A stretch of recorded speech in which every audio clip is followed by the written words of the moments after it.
여러분, 우상은 우리 오늘날 자꾸 나는 우상 숭배를 안 한다 이렇게 말하기가 쉬워요. 그러나 말씀을 그렇게 표면적으로 보면은 나에게 해당되는 게 아무것도 없는 것 같아요.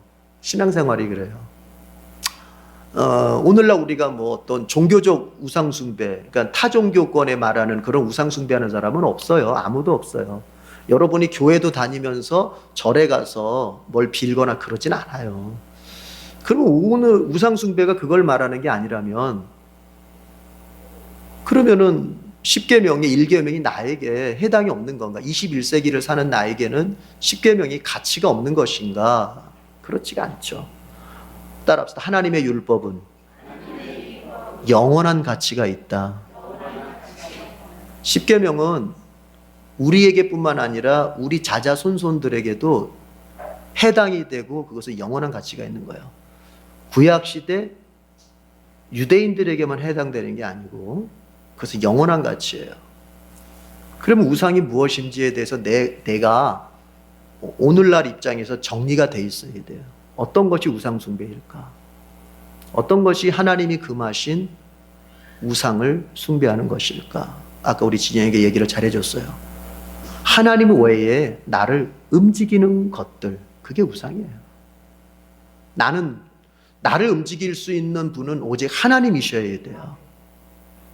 하나님만이 나를 움직이셔야 돼요. 그렇죠? 하나님만이 나의 인생의 어떤 중요한 선택들마다에서 하나님만이 그 선택으로 나를 움직이셔야 돼요. 그런데 하나님이 나에게 가라고 하는 그 길을 내가 선택하지 않으려고 하고 하나님 외에 다른 어떤 것들이 나에게 제시하는 그 길을 내가 더 선호하면서 가려고 한다면 그건 우상을 숭배하는 거예요. 그래서 항상 그리스도인들은 하나님께만 내가 통제를 받으려고 애쓰는 사람들이에요. 그리고 시편에 있는 말씀처럼 여호와를 즐거워한다는 말은 여러분 그것은 어떠한 의미를 가지고 있냐면 하나님의 통제를 즐거워한단 말이에요. 자식이 집안에서 가정에서 행복할 때는 언제냐면은 부모의 통제를 즐거워할 수 있을 때 가정에서 그가 행복하게 자라날 수 있어요. 결혼한 부부가 평생의 그 사랑을 변치 않고 이어갈 수 있는 것은 뭐냐면 서로가 서로에게 구속되는 것을, 서로가 서로에게 통제받는 것을 즐거워할 수 있어야 돼요. 그런데 우리 어때요? 결혼할 때, 결혼 서약할 때 그렇게 통제받으면서 내가 아내의 통제받는 것을 기뻐하겠습니다. 남편의 통제받는 것을 기뻐하겠습니다. 그러면서 결혼한 거거든요. 그것을 문자적으로 말을 했든 안 했든 주례 선생이 그걸 문자적으로 서약을 시켰든 안 시켰든을 떠나서 여러분 결혼할 때 어떤 마음으로 결혼하셨어요? 이렇게 결혼하세요? 정 집사님? 내 아내 말고 나 다른 사람 항상 가까이 하면서 다른 사람 통제받으면서 내가 더 이런 마음 아니잖아요. 그렇죠? 내가 내 아내를 선택했을 때는 뭐예요? 그가 나에게 제시하는 것들에 대해서 내가 기뻐하면서 가겠다. 그게 포함되는 거예요. 그렇잖아요. 그 행복이라고 하는 건 어디서 나와요? 부부지간의 행복이라고 하는 것은 상대 배우자의 통제를 기뻐할 수 있어야 돼요. 맞죠? 여보 몇 시까지 들어와? 아니 내가 왜 출퇴근 시간을 네가 통제하냐? 네가 우리 회사 사장님이냐? 이게 아니라 그래. 나를 보고 싶어 하는구나. 나를 기다리는구나. 즐거운 마음으로. 아내 역시도 마찬가지고 남편이 제시하고 남편이 통제하고 했을 때 그거를 기뻐하는 거예요. 하나님과 우리 사이도 마찬가지예요. 누가 하나님의 나라를 기뻐할 수 있느냐?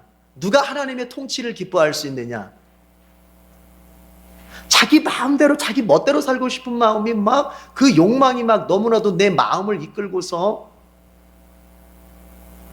그러면서 교회 다니면은 그 신앙생활은 행복할 수가 없어요. 누가 행복할 수 있느냐? 하나님이 나를 통제하시는 것이 기뻐요. 하나님이 나를 통제하시는 것이 나에게는 즐거워요. 더 나아가서 하나님이 나를 통제해 주시는 것이 내 인생의 든든함이에요. 이걸로 이렇게 믿고 따라가는 사람이 드디어 신앙생활이 행복해지는 거예요.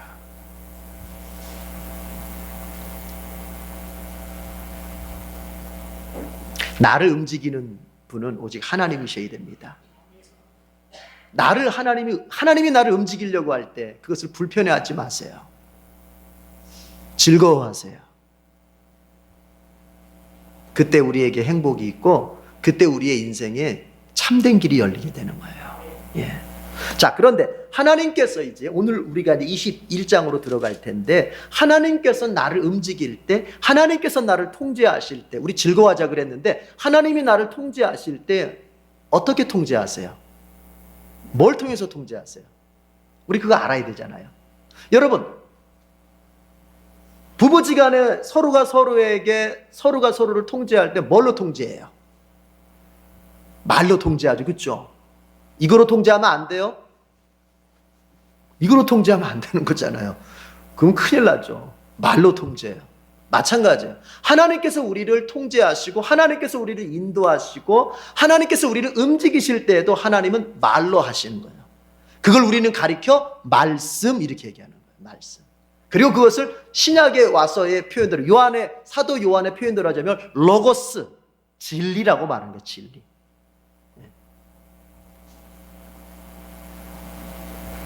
하나님의 말씀은 진리입니다. 그러니까 내가 움직여진다. 인생의 중요한 선택의 순간마다 하나님이 나를 움직이신다면은 그 선택의 순간마다 나는 무엇을 기준하여 선택할 수 있어야 하냐면 나의 감정이 아니에요. 아, 이쪽이 더 끌려. 이게 아니에요. 아, 이쪽이 더 편해. 이게 아니에요. 아, 이쪽이 더 많은 이익을 낼 수 있을 것 같아. 이게 아니에요. 하나님의 말씀이 뭐라고 하시나 여기로 돌아가야 돼요. 직업을 선택할 때, 자녀 교육을 선택할 때, 나의 신앙생활, 나의 교회 생활을 선택할 때도 자, 하나님의 말씀. 그런데 그 하나님의 말씀은 이제 모세 시대 때는 그 하나님의 말씀이 어떤 형태로 주어지게 되냐면은 법의 형태로 주어지게 되는 거예요.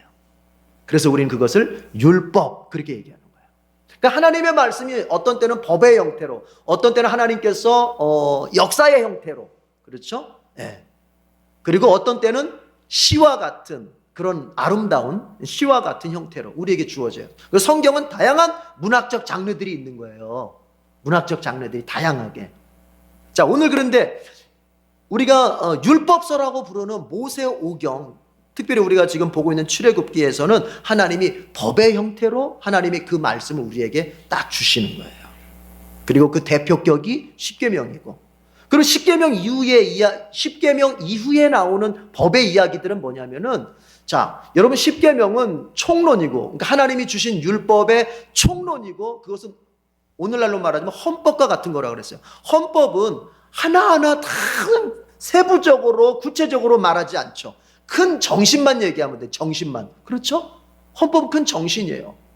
민주주의가 뭐다? 아이고, 주권이 국민에게서 나오는 게 민주주의야. 그거로 끝나는 거예요. 거기다 대고 막 하나하나 민주주의 이래 되고 저래 되고 이런 거, 그건 어디에 가 있어요? 법률에 가 있는 거예요. 법률에 가서. 그렇죠? 그리고 규칙에 가 있는 거고. 하나님도 그렇게 법을 만들어 가시고, 십계명이라고 하는 큰 총론, 헌법을 딱 주신 다음에는 그 다음에 이제 그 십계명이 실제적 현실 속에서, 일상 속에서 적용하는 이야기들을 뒤에다가 이제 붙이시는 거예요. 그래서 오늘 우리가 보는 21장에서 보게 되는 경우가 세 가지 경우가 있어요. 세 가지 경우. 자, 그걸 한번 봅시다. 21장으로 들어가서. 첫 번째 경우가 어디냐면은, 자, 1절에서 11절 내용인데요, 여러분. 1절에서 11절. 표시를 어디 하시냐면은 2절 지도 표시 한번 해보세요. 21장 2절.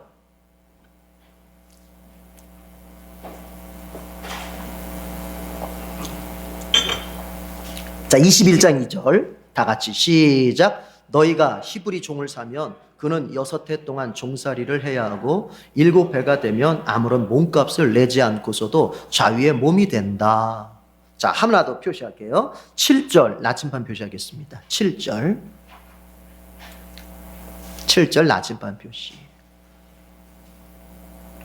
읽어봅시다. 시작. 남의 딸을 종으로 샀을 경우에는 남종을 내보내듯이 그렇게 내보내지는 못한다. 자, 21장 1절에서 11절까지는 히브리 종에 관련된 법이에요. 그러면 이게 십계명과 무슨 관계가 있느냐? 십계명은 총론이라고 그랬죠. 여러분, 하나님의 말씀 가운데 십계명은 큰 틀에서 하나님과의 관계가 어떠해야 되는지, 그리고 사람과 사람 사이의 관계가 어떠해야 되는지 그렇게 나타내 준다고 그랬잖아요. 1절에서 4절까지는 하나님과의 관계, 그리고 5절에서 10절 10번째까지는 5번째에서 10번째까지는 인간과 인간 사이의 관계라 그랬잖아요. 그러면 여기에서 하나님이 이제 그 인간과 인간 사이의 관계에 한 구체적인 걸 이야기하기 시작하는 거예요. 그 중에 하나가 뭐냐? 노예와 주인의 관계, 종과 주인의 관계를 얘기해 주고 있어요. 그러면 이걸 왜 표시를 2개로 했느냐? 앞부분은 남종에 관한 얘기예요. 히브리 남종에 관한. 뒷부분은 히브리 여종에 관한 얘기를 하는 거예요. 자, 한번 우리 간단하게 봅시다. 히브리 남종 어떻게 해야 되느냐? 6년 동안 주인을 섬긴다. 몇 년이요? 6년 동안 주인을 섬겨요. 그런데 7년째 되는 해 때에는 무조건 하고 풀어줘야 된다. 그러니까 한 번 종이 됐다고 해서 계속 그 주인이 그 사람을 종으로 부려먹으려면 된다 안 된다? 안 되는 거예요. 대부분 원래 히브리인들은 종이 될 수 없어요. 그런데 살다 보니 너무 가난하게 되고 너무 어렵게 돼가지고는 정말 할 수 없이 종로로 할 수밖에 없는 그런 상황을 맞아 현실이 생긴 거예요. 현실이 그럴 수밖에 없는 현실이 생긴 거예요. 하나님은 그런 현실을 감안해 주시는 거예요. 여러분, 하나님은 현실을 무시하는 분이 아니에요. 그 현실을 감안해 주시는 분이에요. 인간 사이에 있어서 정말 종이 안 되면 좋겠지만 종이 될 수밖에 없는 경제적으로 그런 현실을 당면할 수 있어요. 그러면 하나님은 그거를 외면하는 거예요.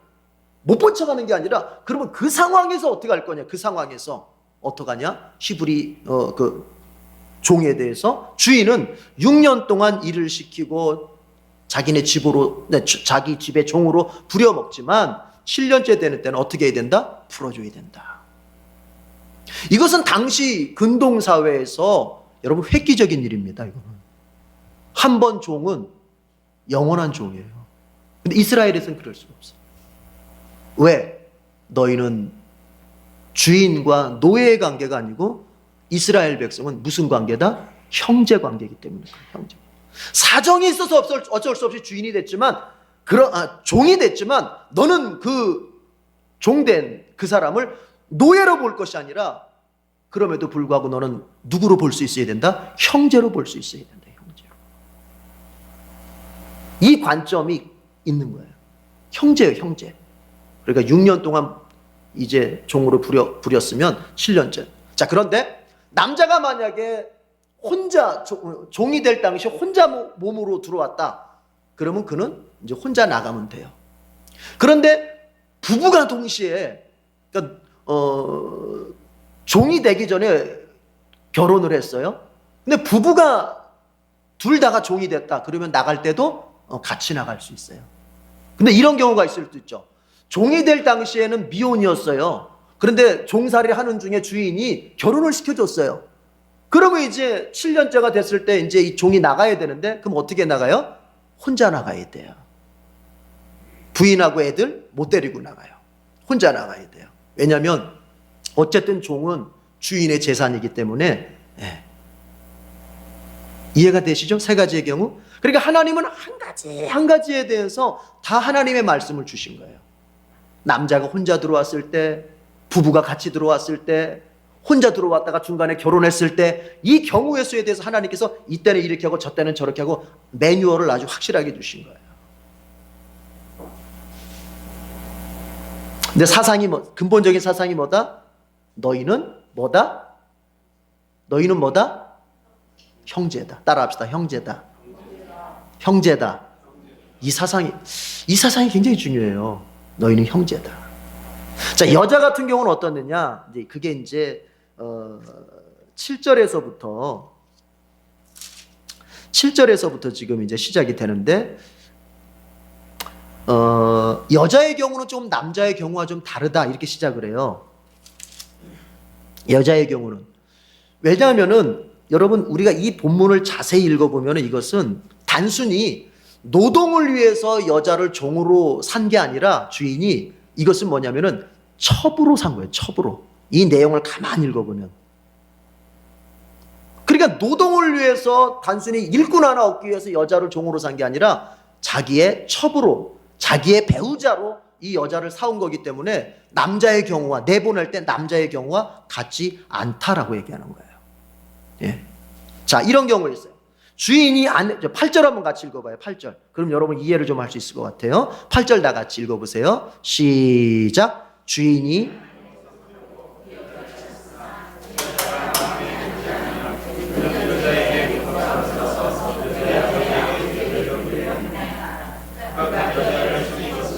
그 여자를 애국 사람에게 팔아서는 안 된다.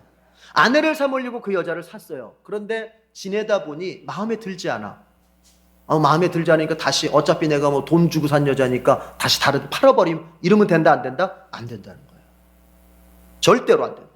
오히려 내가 마음에 들지 않아서 취소하고 싶다 할 때는 내가 그 여자의 아버지로부터 이제 지불했던 돈보다 더 많은 돈을 주고 그 여자를 돌려보내야 되는 거예요.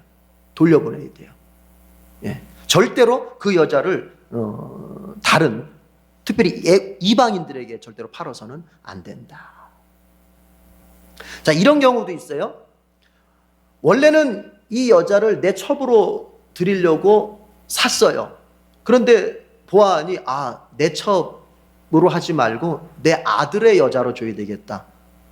그러니까 오늘날 윤리적 개념으로는, 오늘날 윤리적 눈으로 이걸 보면 안 돼요. 이건 고대 사회니까. 우리는 오늘날과 같은 눈으로 보면 뭐 이런 잡놈들이 다 있어, 이렇게 보게 되는, 그렇게 보는 게 아니죠. 역사는 그렇게 보는 게 아니에요. 그 시대의 눈에서 봐야지. 하나님도 그 시대의 그 문화를 하나님께서, 야 이놈들아, 너희 그렇게 더럽게 살아? 이렇게 하시질 않고, 그 시대의 그 문화를, 어쨌든 그들의 문화니까 하나님께서 그것을 뭐 존중, 배려하면서 하나님 말씀을 주시는 거니까, 우리가 사는 모습이요, 나중에 한참 몇백 년 지나고 몇천 년 지나고 우리 후손들이 볼 때는 참 그 미개하고 참 보겠어요, 안 보겠어요? 보겠어요, 안 보겠어요?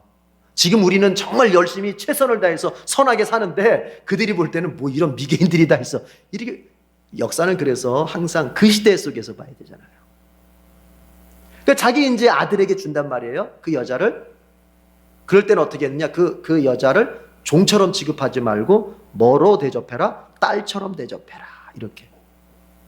그런 얘기들이 다 나와요. 이런 경우 있어요. 자기 본처가 있어요. 본처가 있는데 다른 여자를 또 아내로 이렇게 샀어요. 그러면 이제 본처가 마음에 안 드니까 그 본처에게 먹을 거, 입을 거, 그리고 어떤 부부 생활에 필요한 부부 관계들, 이런 것들을 내가 딱 끊어버리면 된다, 안 된다? 안 된다. 내가 마음에 드는 새로운 여자를 얻었다고 해도 항상 나와 이미 같이 살았던 그 여인에게, 그 본처에게 먹을 거, 입을 거, 부부 관계는 꼭 제공해야 된다. 만약에 그렇게 안 하려고 하거든, 그 여인을 다시 자유롭게 풀어줘야 된다. 여기서 말하는 자유롭게라고 하는 건 뭐냐면은, 다른 남자한테 시집갈 수 있을 만큼의 그런 자유를 주어서 풀어줘야 된다. 이런 얘기를 지금 이 성경에서 하나님께서 쭉 하고 있어요. 어떻게 보면 한 가지 한 가지가 문자적으로 보면은 오늘날 우리에게는 납득이 가지 않고, 이게 뭐예요? 감정적으로도 쉽게 공감이 되지 않는 법규예요. 그러나 우리가 구약의 율법들을 그 문자적으로 보면 안 되고, 그 구약의 율법의 정신을 봐야 돼, 정신을. 그러니까 하나님께서는 지금 이 율법의 말씀 속에서 지금 어떤 정신을 보여주고 계시냐면은, 힘없고 소외된 자들에 대한 하나님의 관심을 보여주고 있는 거예요.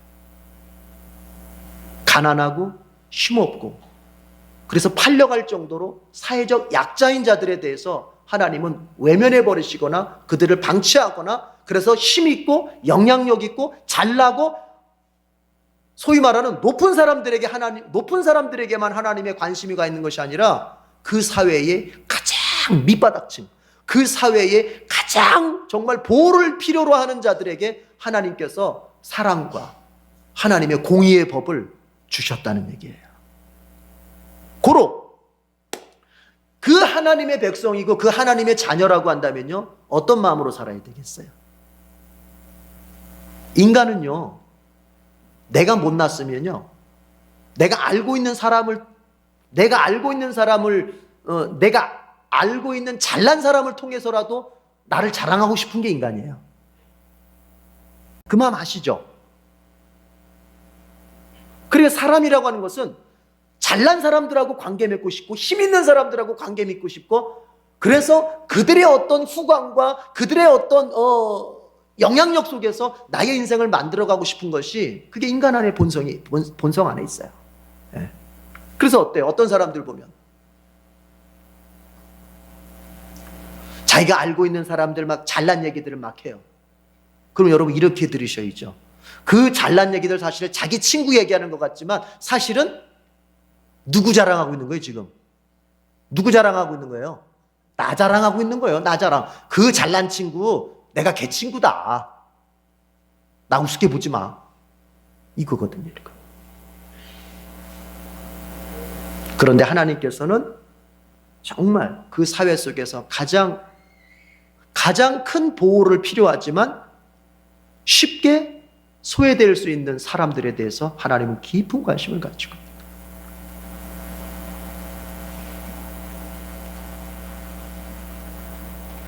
교회가 두 가지의 일을 참 잘 했어야 되는 거거든요. 하나는 뭐냐면은 개인을 구원하는 거예요. 개인을 구원하는 거. 구원받는 일은, 영적으로 구원받는 일은 집단으로 받는 게 아니에요. 개인으로 받는 것이지. 그죠? 예. 여러분, 부모가, 제가 목사입니다.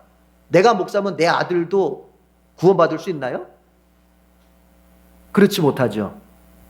구원은 철저하게 하나님과 나 사이에 1대1로 받는 거죠. 내가 믿음이 있으면 받는 것이고 내가 믿음이 없으면 못 받는 것이죠. 그러니까 이런 얘기는 하지 말아야 돼요. 우리 집안이 몇 대째 예수 믿었다. 뭐 그래서 어쩌자는 거야? 아, 니네 집안이 몇 대째 예수 믿으면 너도 잘 믿는 거냐? 그러는 건 아니에요. 우리 집안이 뭐 10대째 예수를 믿었어도 중요한 것은 뭐예요? 내가 지금 하나님 앞에서 어떻게 믿음의 삶을 살아가고 있느냐예요.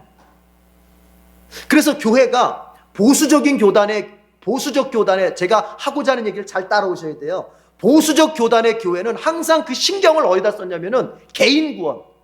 예수 믿고 구원받는, 내가 예수 믿고 구원받고, 내가 예수 믿고 복받고, 내가 예수 믿고 잘되고, 내가 예수 믿고 천국 가고, 오로지 개인 구원에만 집중해 있었어요.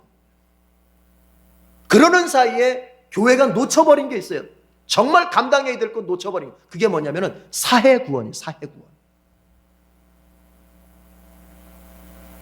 내가 예수 믿고 하나님 나라에 갈 뿐만이 아니라 하나님께서 나로 하여금 살게 하신 그 집단, 그 사회, 그 공동체 속에서 하나님이 관심 가진 자들에 대해서 힘없고 약하고 정말 보호를 필요로 하는 그 약한 사람들에게 내가 하나님의 사람이 되어서 그들을 돌봐주고 그들에게 복음을 전하고 그들에게 먹을 것을 주고 그들을 정말로 그들의 삶에 때로는 보호막이 돼주는 그런 사회적 구원을 이뤄가야 되는데,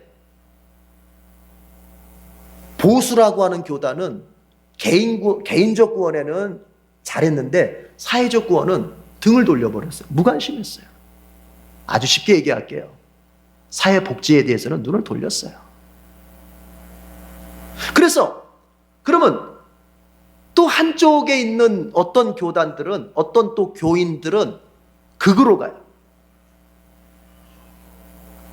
이 사회를 구원하고 이 사회를 개혁하고 이 사회를 구조적으로 바꾸는 것이 정말 그것이 예수 그리스도의 복음이고, 사회를 해방시키는 것이, 약자들을 돌보는 것이, 약자들도 행복하게 살아갈 수 있도록 만드는 것이 예수님이 우리에게 주시려고 하셨던 구원이다라고 외치면서 이제 그들은 사회 구원 쪽으로만 나가요. 그러면 그런 사람들의 또 특징은 뭐냐면은 뭘 부정하느냐? 성경에 나오는 소위 말하는 영적인 사건들, 신비한 사건들, 개인적 구원이나 이런 것들은 무시해버리는 거예요. 하나님의 나라, 천국 이런 것들은 무시해버리는 거예요.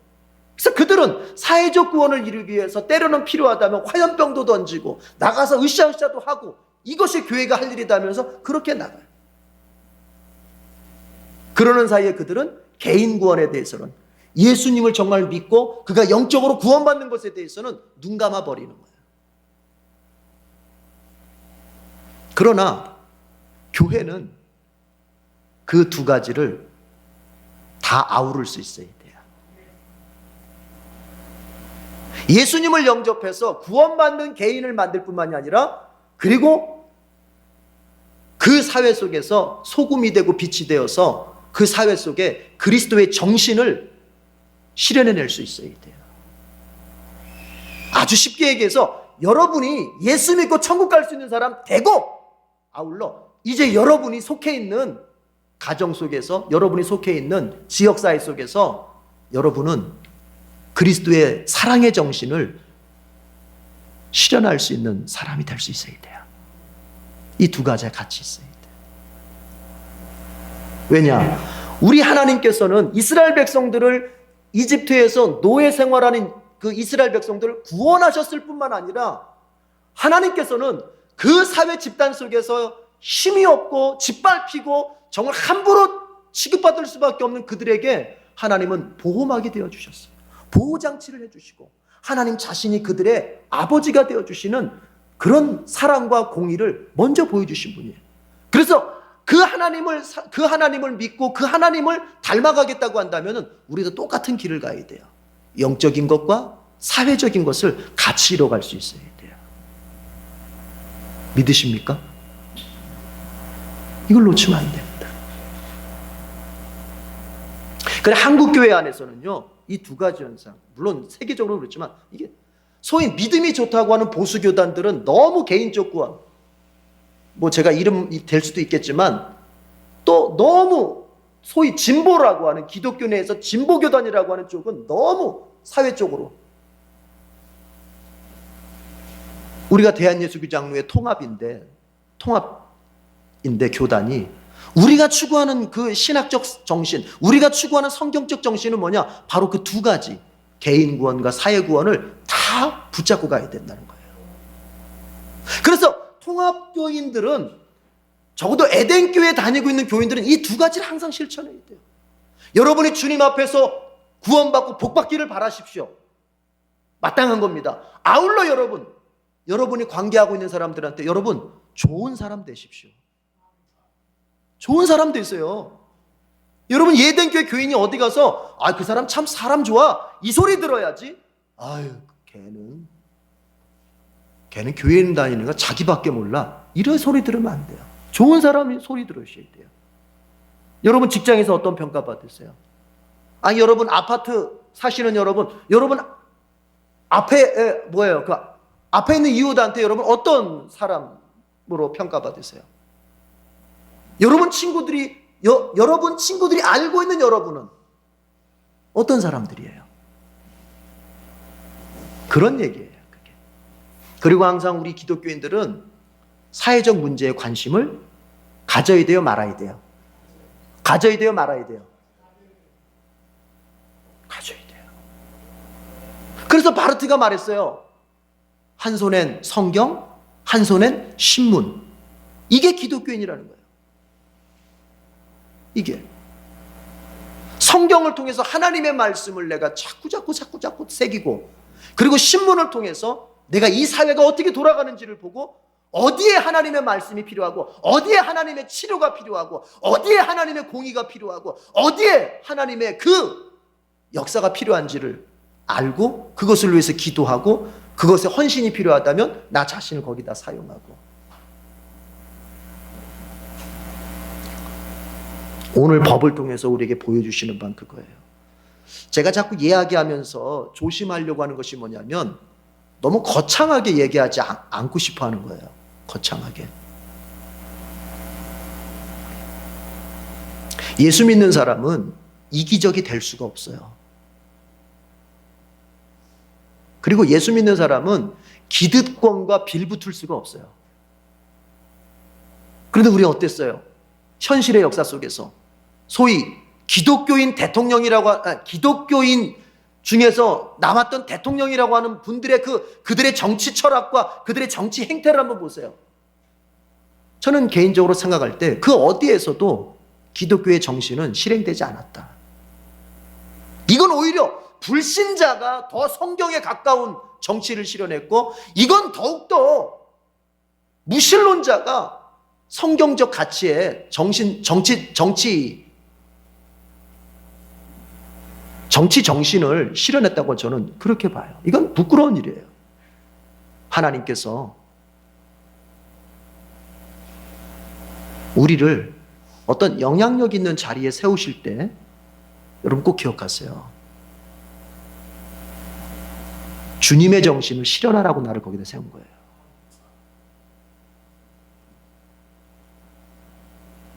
주님의 정신은 약한 자들을 향하는 겁니다. 자, 그렇게. 그래서 주님께서 그렇게 쉽게 짓밟힐 수 있는 종들에 대해서 하나님께서 이렇게 하라. 자, 12절부터 17절까지는 무슨 내용이냐면요, 이것은 사형에 관한 죄들을 하나님께서 소개하고 있어요. 자, 12절만 지도 표시하겠습니다. 12절 다 같이 표시해 봅시다. 12절 다 같이 지도 표시하고 읽어봅시다.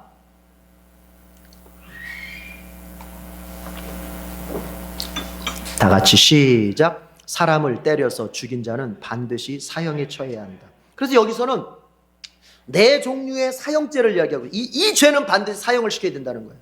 그게 뭐냐면 고의로 살인을 저지른 경우. 그러면 고의로 살인을 저지르지 않은 경우도 있죠, 여러분. 네. 과실치사. 실수로 사람을 죽였어요. 어떻게 하다 보니까 내가 의도한 게 아닌데. 그러면 어떻게 해요?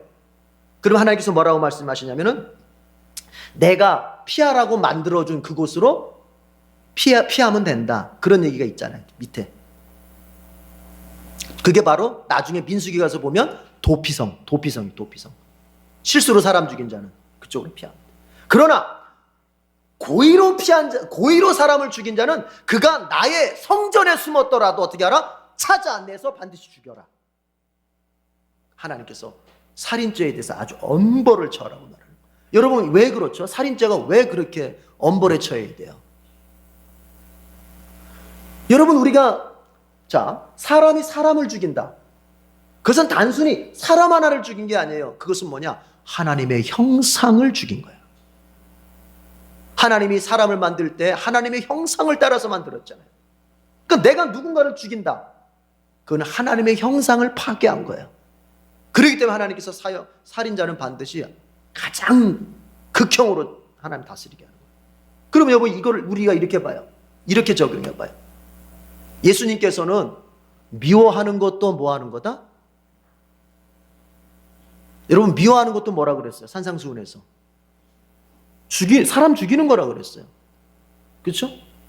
꼭 칼 들고 가서 이것만이 아니라 내가 내 마음속에 저 집사 마음에 안 든다. 저분 참 싫다. 미움 품을 때 그 사람은 사람을 죽인 거라는 거예요. 그러면 여러분, 이렇게 이해할 수 있잖아요. 여러분, 미워한다고 하는 것은 내가 지금 그 사람을 미워하는 것에서 그치는 게 아니라 하나님의 형상을 파괴시키고 있는 거예요. 내가 누군가를 미워하고 있다면 나는 그에게 부어주신 하나님의 형상을 나는 지금 뭐하고 있다? 파괴하고 있는 거예요. 그러니까 미움이 얼마나 큰 죄예요. 근데 우리는 칼로 사람을 찍은 거, 물론 그래요. 현실적으로 칼로 사람을 찌른 것은 아주 대단한 죄로 여기지만, 미워하는 거는 사람이 당연히 미워할 수도 있지 뭐, 이렇게 생각을 하는데 주님은 그것을 동급으로 취급하셨다는 거예요. 우리의 마음속에 지금 누군가를 미워하는 사람이 있습니까? 교회 안에서든 교회 밖에서든. 그것은 하나님의 형상을 죽이는 것입니다. 빨리 우리가 회개하고 빨리 사랑할 수 있는 마음으로 바뀌어야 되겠어요. 그리고 또 사형제 두 번째 뭐냐면 부모 구타. 오늘날 뉴스에도 심심찮게 나와요. 여러분 요즘에요. 그 뭐라 그래요? 노인들. 이 노인 구타가 아주 심해요. 그런데 그게 통계를 내보니까 누가 그렇게 구타를 하느냐? 가족이에요, 가족. 그러니까 이 노인을, 그러니까 부모를 구타하는 이 죄는요, 이게 오늘날 있는 죄가 아니에요. 벌써 모세 시대 때부터 계속 있었다. 인간이 그렇게 악한 거예요. 그러니까 인간의 죄성이라고 하는 것은요, 이렇게 뿌리가 있는 거예요, 이게. 그 부모 구타한 사람 어떻게 알아? 반드시 죽이라는 거예요. 여러분, 사람입니까? 동물입니까? 아니, 그 부모를 때리는 자식 말이에요. 죄송해요. 제가 질문을 잘 못해서. 죄송해요. 우리 정 집사님을 시험 들 뻔했겠네. 질문을 잘 못해서. 질문자가 질문을 아주 확실하게 분명하게 했어야 되는데. 더 엄밀하게 얘기하자면 사실 뭐예요? 짐승만도 못한 거죠. 여러분. 그래요. 죽이라는 거예요. 또 유괴자. 사람을 유괴해서 인신매매한 사람 어떻게 알아? 사형시켜라. 그리고 또 이제 부모에 대한 얘기가 또 나와요. 부모 자식 간의 얘기. 부모에게 구타를 했을 뿐, 물리적인 이런 폭력을 가했을 뿐만이 아니라 언어적인 폭력, 심적인 폭력을 가한 사람도 죽여라. 그게 뭐냐? 부모를 저주한 사람 사형시켜라. 그러니까 누가 기독교는 부모 효도를 강조하지 않는다. 누가 말해요? 유교가 유교 경전에서 제가 뭐 논어나 이런 거 읽어봐도 부모 저주했다고 사형시키는 얘기는 못 봤어요. 여러분, 우리 하나님은요, 부모와 자식 간의 관계가 어떠해야 될지에 대해서 아주 철두철미하신 분이에요. 혹시 우리가 마음에라도요, 내 부모에 대해서 원망하고 마음에라도 내 부모에 대해서 어떤 정말 몹쓸 저주의 생각을 가지고 있으면 하나님이 그것을 용서치 않습니다.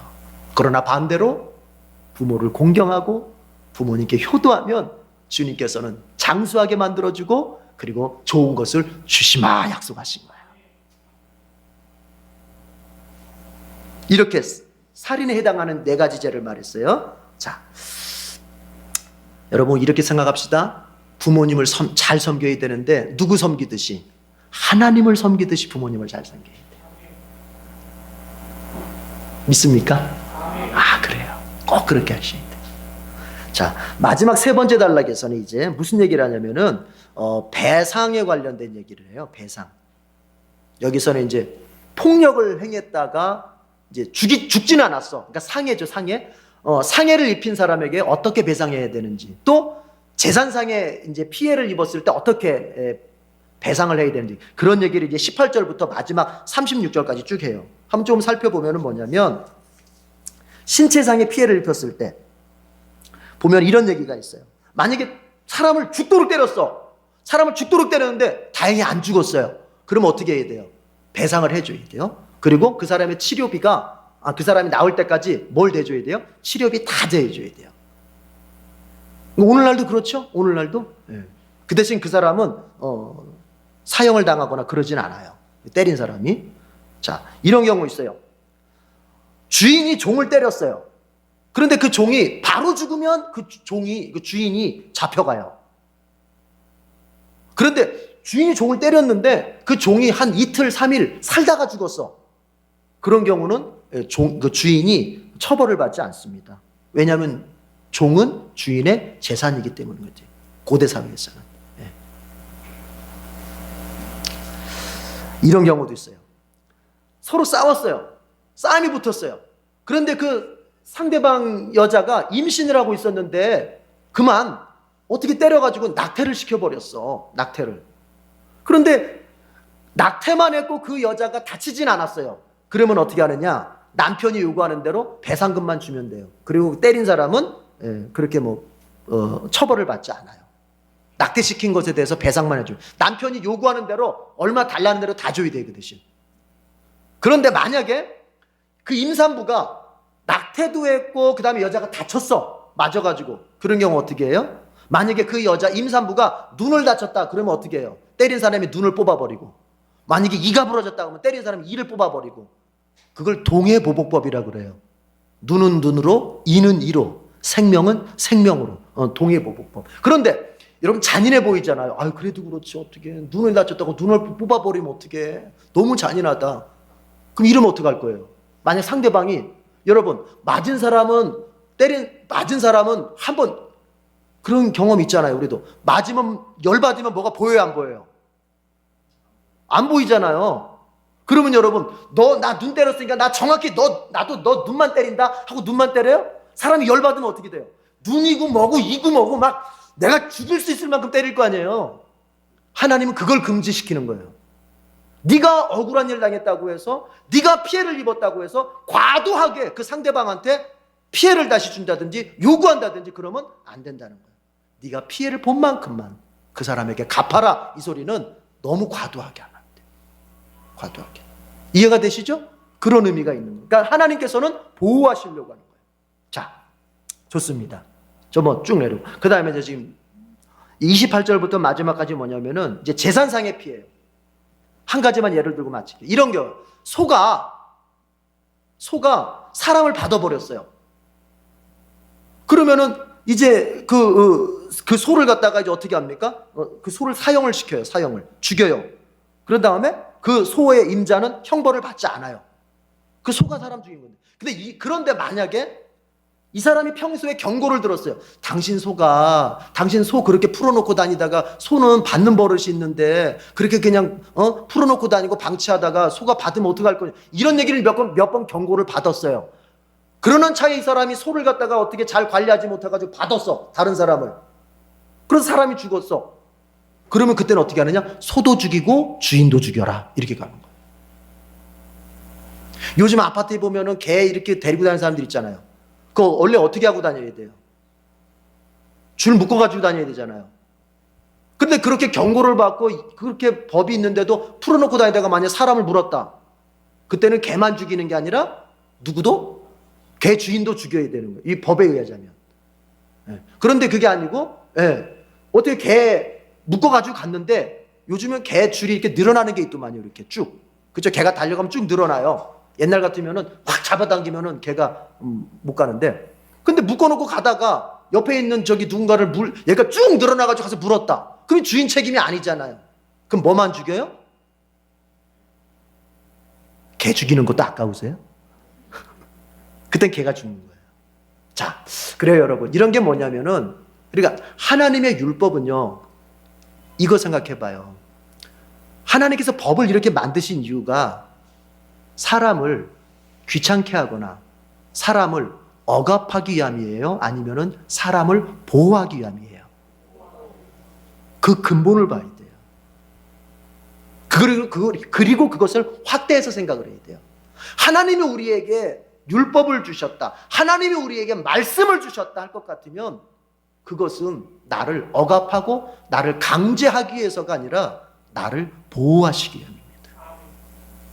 자, 그런데 우리가 앞에서 아까 오늘 바이블 투어 시작할 때 제가 앞에서 얘기했잖아요. 어떤 누군가는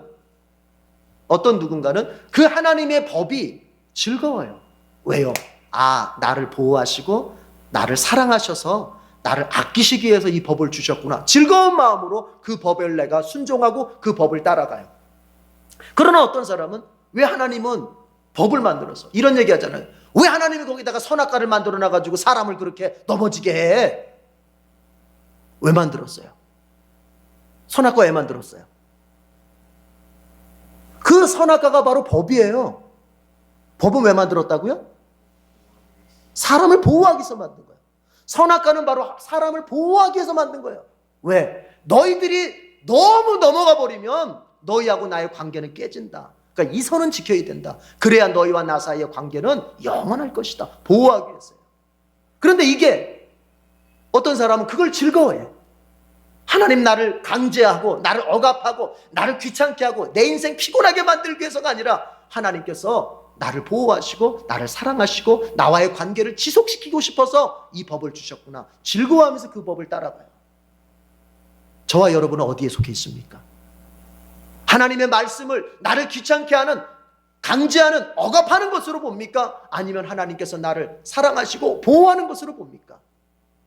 믿음이 좋다 나쁘다는 뭐로 결정될 수 있느냐? 하나님의 법이 나는 즐겁다 하면 믿음이 좋은 것이요, 하나님의 법이 나는 너무나도 억압스럽다 그러면 그건 믿음이 안 좋은 거예요.